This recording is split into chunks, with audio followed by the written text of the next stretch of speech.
اب سورہ واقعہ شروع ہو رہی ہے.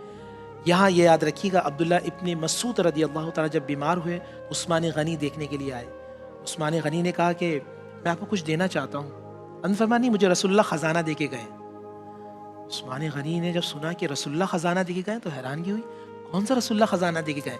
فرمایا مجھے آقا علیہ السلام نے فرمایا تھا جو شخص سورہ واقعہ پڑھے گا اس کا گھر کبھی برباد نہیں ہوگا, کبھی تنگ دست نہیں ہوگا. انہوں نے فرمایا میں نے اپنی بیٹیوں کو سورہ واقعہ بتا دی ہے, میرا یقین ہے کہ کبھی نہ برباد ہوگا گھر, نہ کبھی تنگ دست ہوں گے. سورہ واقعہ میں 3 لوگوں کا تذکرہ ہے. ناظرین قرآن سے سنیے گا. السابقون المقربون, سبقت والے. ایک ہے اصحاب المیمنہ, اہل سعادت. ایک ہے اصحاب المشأمہ, جو بد نصیب ہے. اب ہمیں یہ دیکھنا ہے کہ ہم نیکی میں بڑھنے والے ہیں, نیکی کی طرف رغبت کرنے والے ہیں, نیکی کی طرف اگر دوڑنے والے ہیں تو پھر ہم السابق المقربون میں شامل ہو سکتے ہیں. اور ہم کوششیں کر رہے ہیں تو اصحاب المیمنہ, اللہ سارے نام اعمال سیدھے ہاتھ میں دے گا. ایک ہے اصحاب المشأمہ, بائیں ہاتھ والے. اور بائیں ہاتھ والے یومئذ خاشیہ, شرمندہ چہرے ہو کے اللہ کے سامنے لائے جائیں گے. اللہ اکبر.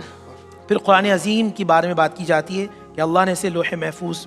اب سورہ حدید شروع ہو رہی ہے. ناظرین قربان جاؤں میں قرآن پر, میں آپ سے سوال کرتا ہوں اور آپ سے سوال کرتا ہوں. جہاز میں لوہا استعمال ہوتا ہے, گاڑیوں میں لوہا استعمال ہوتا ہے. آپ نے مائک پکڑا اس میں لوہا استعمال ہوتا ہے. آپ نے موبائل استعمال کیا اس میں ہوتا ہے. آپ نے لگایا اس میں موبائل استعمال ہوتا ہے. آپ یہاں بیٹھے ہیں اس پہ بھی لوہا کیلے ہیں. تو دنیا کی ہر چیز میں لوہا استعمال ہوتا ہے. اور حدید جسم میں بھی ہوتے ہیں لوگوں کے. اب مزے کی بات دیکھیں, سورہ حدید, سورہ حدید کا مطلب ہے لوہا. اللہ نے پوری قرآن میں ایک سورت نازل کی کہ آئندہ آنے والے زمانوں میں جو تم ترقی کرو گے وہ لوہے سے کرو گے. اللہ نے قرآن میں لوہے کی حوالے سے پوری ایک سورت نازل کر دی. سمجھنے کے لیے آپ دیکھیں اللہ نے میرے نبی علیہ السلام کے صدقے سے ہر چیز میں عطا فرمائی. پھر سورہ حدید اسٹارٹ ہوتی ہے. پھر انفاق فی سبیل اللہ, یعنی اللہ کی راہ میں خرچ کرنے کی ترغیب دی جا رہی ہے. پھر صحابہ کی ترتیب بیان کی جا رہی ہے. اس پوری کائنات میں 1,24,000 کم و بیش صحابہ جنہوں نے حضور کا حجۃ الوداع کا خطبہ سنا.